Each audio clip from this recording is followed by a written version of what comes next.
ওই আসিয়া একদিন চিরুনি দিয়া মাথা আছড়ায়, হঠাৎ চিরুনিটা মাটির মধ্যে পড়ে গেল। উঠাইতে গিয়া আল্লাহর নাম জবানে বের হয়ে গেল। ফেরাউন পাশে দাঁড়াইয়া হঠাৎ করে শুনে, তুমি কার নাম নিলা? কয় আল্লাহর। আর গোপন রেখে লাভ নাই। এইবার ফেরাউন কয়, আমি তো তোমার খোদা। কয় না, আমি তো মুসা নবীর খোদার উপর ঈমান এনেছি। এতদিন আমি গোপন রেখেছিলাম, এখন আর গোপন রাখার কোনো সুযোগ নাই। যেহেতু প্রকাশ হয়েই গেছি, আর এটা বন্ধ করা যাবে না। ফেরাউন ডাক দিয়া কয়, আসিয়া সর্বনাশ, আমার খোদাইগিরি না জানি কি হয়ে যায়। তুমি আমার সাথে এরকম করবা না, কি চাও সব দিব। বলে, তুমি যাই দাও, আমার মাওলার মোহাব্বত আমি আলাদা ফেরত দিতে পারবো না। আমি মাওলার আশেক হয়ে গেলাম, আমি মাওলার মোহাব্বত অন্তরে জমায়ে ফেলেছি। আমি আমার মাওলার নাম না নিলে আমার কলিজা ঠান্ডা হয় না। ফেরাউন বলে, খবরদার, আর একবারও তুমি বলবা না। আসিয়াকে ফিরাইতেই পারে না। এক পর্যায়ে ফেরাউন বলে, আমার কানে কানে একটু আমারে খোদা বলিয়া ডাক দাও। আসিয়া ডাক দিয়া কয়, রে ফেরাউন, আমার আল্লাহকে ফাঁকি দেওয়ার কোনো সুযোগ হবে না। আসিয়া এবার আল্লাহর উপরে মজবুত হয়ে গেল। ফেরাউন যখন দেখলো আর আসিয়াকে লাইনে নেওয়া যায় না, এবার ফেরাউন রাগান্বিত হয়ে বাঁকা হইয়া বলে, ও আসিয়া, আল্লাহরে যদি তুমি ভুলিয়া না যাও, আমারে যদি খোদা বলে স্বীকৃতি না দাও, আমি তোমাকে বিচারের কাঠগড়ায় দাঁড় করাবো। আসিয়া বলে, রে তুমি যা করো কিছুই আমার আপত্তি নাই। বলে, তোমার হাতে পায়ে রশি লাগায় ফাঁসি দিব। যখন ফেরাউন বলল, আসিয়া বলে, করো, আমার কোনো আপত্তি নাই।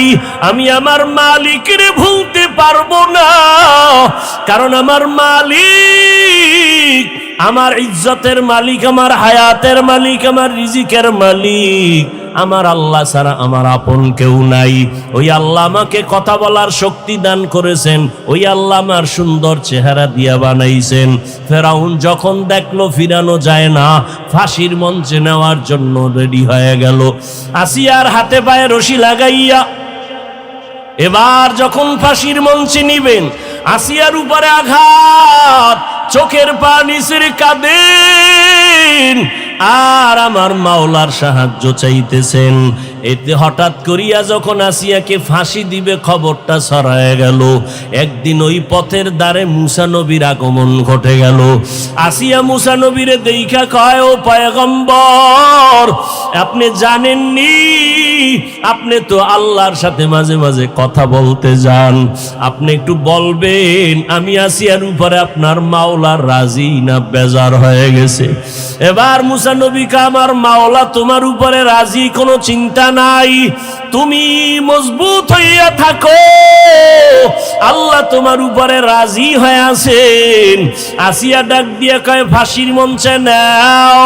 আসিয়া এক মুসা নবীর মুখে আশ্বাস বাণী শুনিয়া আসমানের দিকে দুহাত উঁচু করে দোয়া করে আর কাঁদে, রব্বি বিনিলি ইনদাকা বাইতান ফিল জান্নাহ। ও আল্লাহ, ফেরাউনের সামনে আজ আমি বেইজ্জতি হয়ে যাইতেছি, তুমি আমাকে দয়া করে ইজ্জতের হেফাজত করো, জান্নাতে তোমার কাছে একটা ঘর বানাইয়া দাও। ওয়ানাজ্জিনি মিন ফিরআউনা ওয়া আমালিহি ওয়ানাজ্জিনি মিন কওমিনাল কওমিজ জালিমিন। ফেরাউনের অত্যাচার থেকে আল্লাহ তুমি মুক্তি দাও। আসিয়া কান্নাকাটি করে দোয়া করার সাথে সাথে হঠাৎ আসিয়া আসমানের দিকে তাকায় দেখে আমার মাওলা পাকের কুদরতের পর্দা খুলে দেওয়া হলো। আসিয়া তাকায় দেখে লক্ষ লক্ষ ফেরেশতারা অপেক্ষায় আছে আসিয়াকে স্বাগতম দিয়া, জান্নাতের নাজ নেয়ামত দিয়া তারপরে নিয়ে যাবে। আসিয়া দেখে এবার ফাঁসির মঞ্চে যায় আর মুস্কি মুস্কি হাসতেছে। ফেরাউন ডাক দিয়ে কয়, আসিয়া একটু আগে তুমি কান্না করলা, এখন আবার তুমি কেন হাসো? বলে, রে ফেরাউন, তুমি জানো না আমার আসল মালিকের দরজা খুলিয়া গেছে। আমি যেই মালিকের জন্য আমি পাগল, ওই মালিকের কর্মচারীরা অপেক্ষায় আছে আমাকে জান্নাতের মধ্যে নিয়ে নিবে। ওই জান্নাত আমি তাকায় দেখতেছি, লক্ষ লক্ষ ফেরেশতাদের দেখতেছি। এইবার ফাঁসির মঞ্চে যখন আসিয়াকে ঝুলাইয়া দিল, আল্লাহ পাক রব্বুল আলামিন ফেরেশতা পাঠায় তাকে রূহটা জান্নাতের মধ্যে নিয়ে নিল। আমার নবী বলেন, কিয়ামতের ময়দানে আমি মুহাম্মদের সাথে জান্নাতে যত নারীর সাথে বিবাহ হবে, ফেরাউনের স্ত্রী আসিয়ার সাথে আল্লাহ আমার সাথে বিবাহের বন্দোবস্ত করায় দিবেন। এরে পর্দার আড়ালের আম্মা জানেরা, একটা মা যখন আদর্শওয়ালা হবে, ওই ঘরটা জান্নাতের বাগান হয়ে যাবে। স্বামী যদি একটু আঁকা বাঁকা চলে, স্ত্রী ভালো হলে স্বামীটাও লাইনে চলে আসবে। এরে আম্মা জানেরা, আল্লাহর কোরআন সত্য, নবীর কথা সত্য, মিথ্যা না। ও যুবকেরা তৈরি হও, কয়দিন আর দুনিয়াতে বাঁচবা? চোখের সামনে শুধু লাশ আর লাশ। এমন একটা দিন নাই যুবকের লাশের খবর নাই রে বাবা। মরণ তো লাগবে। আজকে তুমি কত আরামে খাও আর ঘুমাও, গরমে তুমি আজকে ফ্যান চালাও, মশার যন্ত্রণায় মশারি টানায় ঘুমাও। ও বান্দা, গুনাহ নিয়ে যদি কবরে যাও, আজকে আমি যদি প্যান্ট শার্ট টাই লাগাইয়া দাড়ি কামায়া তোমার মতো চলতাম, কেউ আমারে বাধা দিত না। কিন্তু না, কেন এত কষ্ট করিয়া এই লেবাস পোশাক নবীর তরিকায় হালাল ভাবে চলি, নামাজ পড়ি?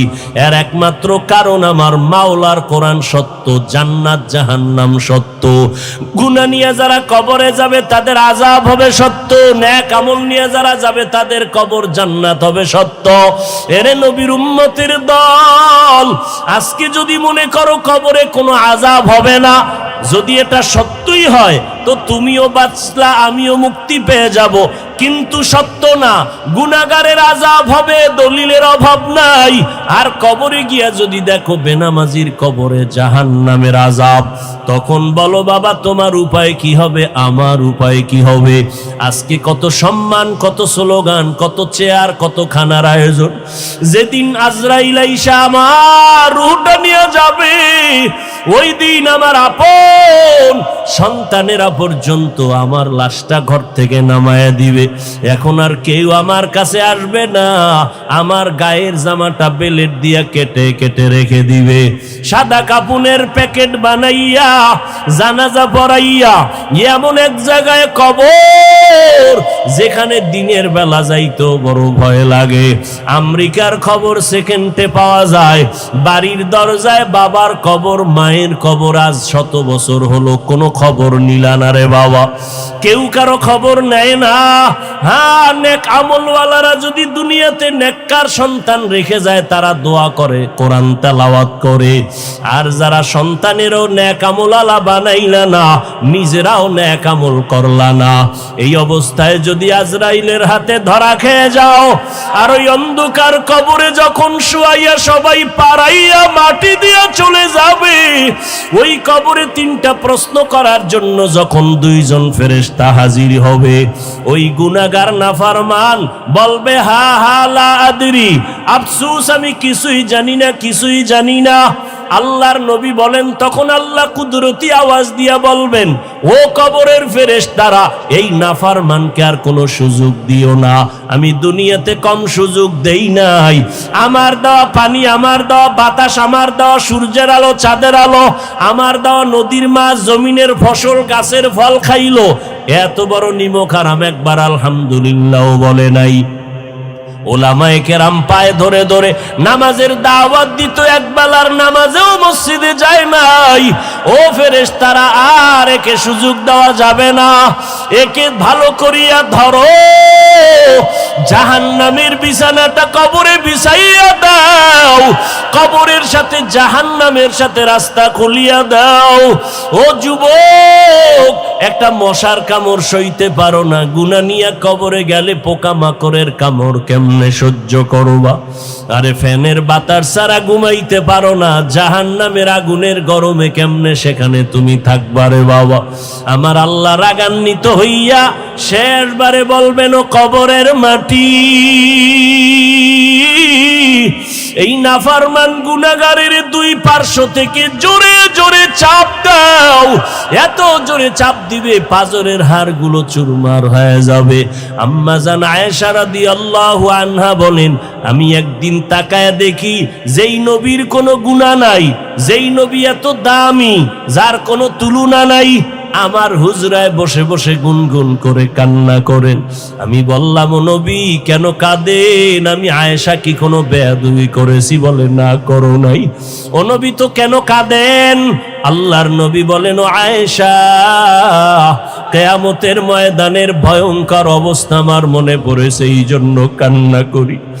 ও আয়েশা, জানো না কিয়ামতের দিন কে পীর কে মুরিদ কোনো ভেদাভেদ থাকবে না, সবাই উলঙ্গ দাঁড়াবে। হাসরের ময়দানে সবাই উলঙ্গ হয়ে দাঁড়ায় যাবে। একদিকে জাহান্নামের আগুনের আওয়াজ, একদিকে ওদিকে সূর্যের গরম। গুনাহগার নাফরমানের মাথাগুলো টাস টাস করিয়া ফেটে যাবে, পায়খানার রাস্তা দিয়া পেটের নাড়ি ভুঁড়িগুলো পড়তে থাকবে। ওই সময় নবীরা পর্যন্ত বেকারার হয়ে যাবেন, উম্মতের ভুলিয়া গিয়া নাফসি নাফসি বলে কাঁদবেন, আল্লাহর কাছে ক্ষমা চাইতে থাকবেন। ওই সময় কি হালাত হবে? আপন আপন কেউ পরিচয় দিবে না, মা সন্তানের পরিচয় দিবে না, সন্তান মায়ের পরিচয় দিবে না। ওই ভয়ঙ্কর হালাতের সময় আমার উম্মতের কি উপায় হবে?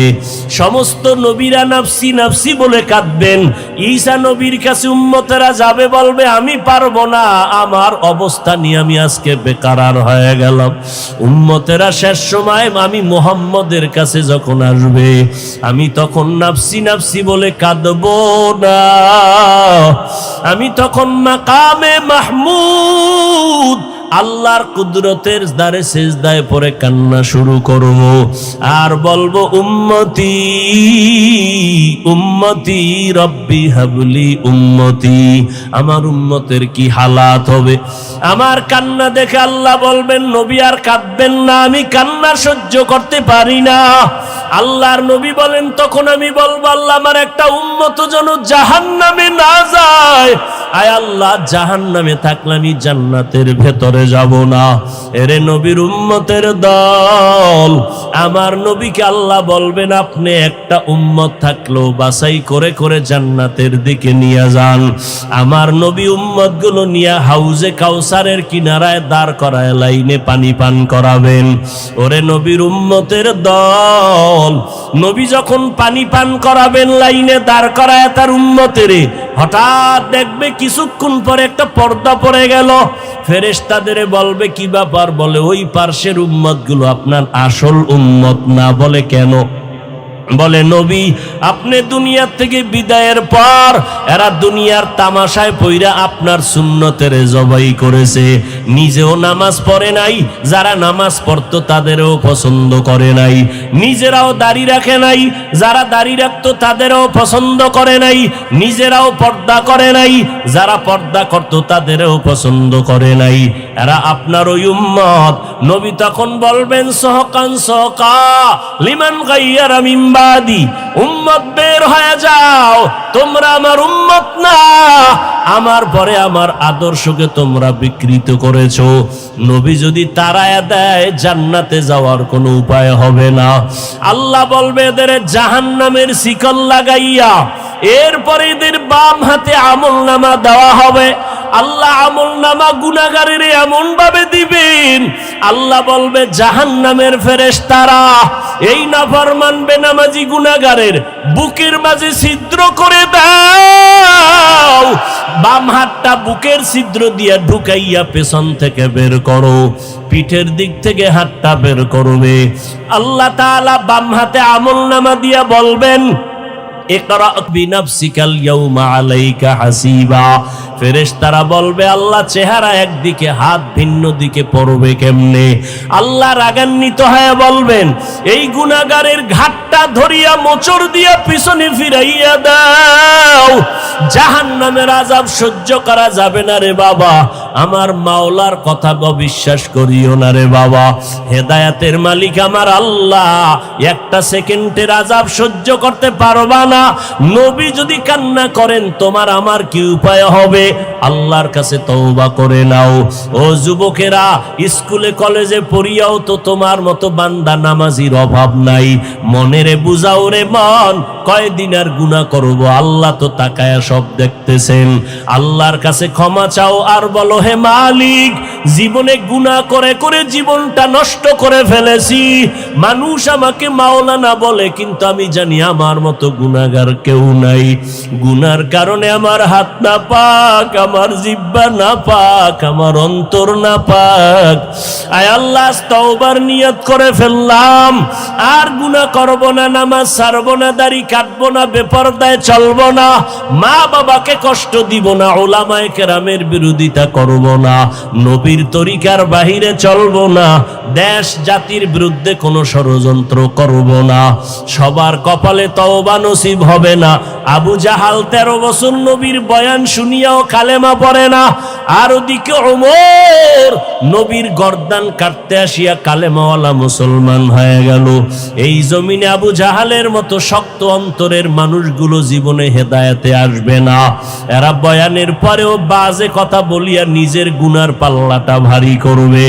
আর যারা ওমরের মেজাজওয়ালা, ময়দানে বসার পর গুনার কথা যখন স্মরণ হবে, চোখের পানি বের হওয়া শুরু হয়ে যাবে, তখন মনে মনে নিবিড়ে কাঁদবে আর বলবে ও দয়ার মালিক, এই ময়দান থেকে গুনাহগার বানাইয়া ফিরাইয়া দিও না। গুনাহ নিয়া ময়দানে ঢুকছি আর গুনাহ নিয়া বাসায় যাব না, গুনাহ নিয়া কবরে গেলে আযাব সইতে পারবো না রে আল্লাহ। ও যুবক, ও পর্দার আড়ালের মা, ও বৃদ্ধ বাবাজিরা, আমার মাওলাকে অন্তর দিয়া ডাকো আর মনে মনে তওবা করো। মরিয়া গেল আর নামাজ ছাড়বা না, বেপরদায় চলবা না, দাড়ি কাটবা না, মা বাবার বেয়াদবি করবা না, উলামায়ে কেরামের পরামর্শ নিয়া নবীর সুন্নাত অনুযায়ী জীবনকে চালাবা। তওবা করার মতো যদি নিয়ত হয়, মুনাফিকি যদি অন্তরে না থাকে, খাঁটি তওবার নিয়ত যাদের আছে দুটো হাত আল্লাহকে দেখাইয়া দাও। আয় আল্লাহ, হাতগুলো কবুল করে নেন। আয় আল্লাহ, তওবা কবুল করে নেন। তওবার উপরে মজবুত হইয়া চলার মতো তৌফিক দান করেন, আমিন। আলহামদুলিল্লাহি রাব্বিল আলামিন, ওয়াসসালাতু ওয়াসসালামু আলা সাইয়্যিদিল আমবিয়াই ওয়াল মুরসালিন ওয়া আলা আলিহি ওয়া আসহাবিহি আজমাইন। ইয়া আরহামার রাহিমিন, ইয়া আরহামার রাহিমিন, ইয়া আরহামার রাহিমিন। রব্বিরহামহুমা কামা রব্বায়ানি সগীরা। আল্লাহুম্মা ইন্নাকা আফুউন কারীম তুহিব্বুল আফওয়া ফা'ফু আন্না। আল্লাহুম্মা ইন্না নাসআলুকা রিযাকা ওয়াল জান্নাহ ওয়া নাউযু বিকা মিন সাখাতিকা ওয়ান নার। আল্লাহুম্মা কফিনাহুম বিমা শি'তা। আল্লাহুম্মা ইন্না নাজআলুকা ফি নুহুরিহিম ওয়া নাউযু বিকা মিন শুরুরিহিম। ইন্না কাফাইনাকাল মুস্তাহজিইন। আল্লাহুম্মা ইন্না নাউযু বিকা মিনাল বারাসি ওয়াল জুনুনি ওয়াল জুযামি ওয়া সাইয়্যিল আসকাম। ও দয়ার মালিক, কুদরতের নজর দিয়া তাকায় দেখেন, এই গভীর রাত কত উলামায়ে কেরামরা হাজির। আয় আল্লাহ, কত সাদা দাড়িওয়ালা মুরব্বীরা হাজির, কত ব্যবসায়ী, কত চাকরিজীবীরা হাত তুলেছে। আমার কলিজার কত যুবক, আমার কলিজার ছাত্র ভাই, পর্দার আড়ালে কত মা বোনেরা হাত তুলেছে। আয় আল্লাহ, আমরা সবাই জাহান্নামের আসামি। গুনার কারণে আজ জীবনটা নষ্ট করে ফেলেছি।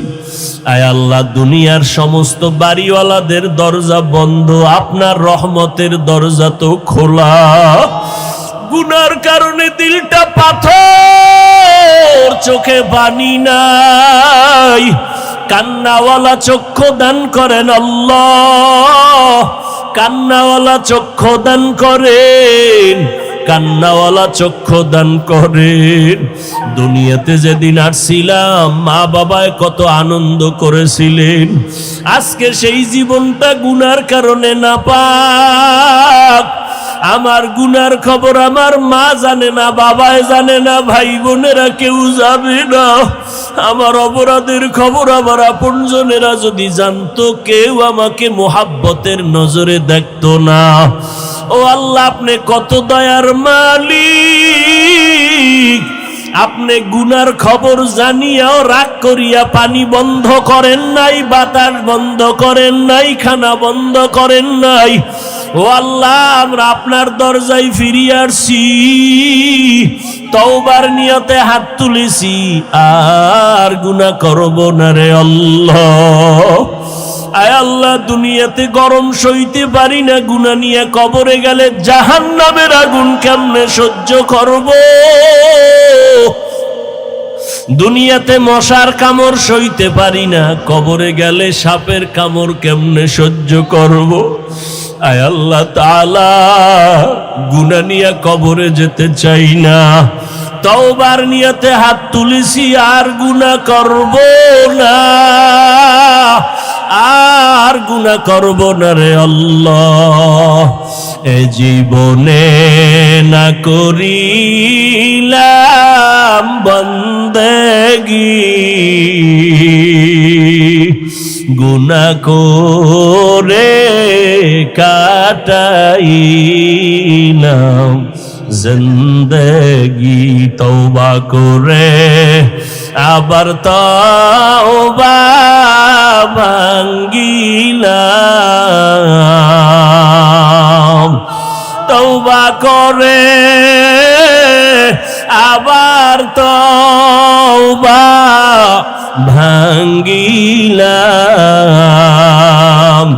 অবশেষে খাঁটি তওবা করিলাম। গুনাহ করেছি আর তো গুনাহ করব না, দয়া করে মাফ করে দেন রব্বানা।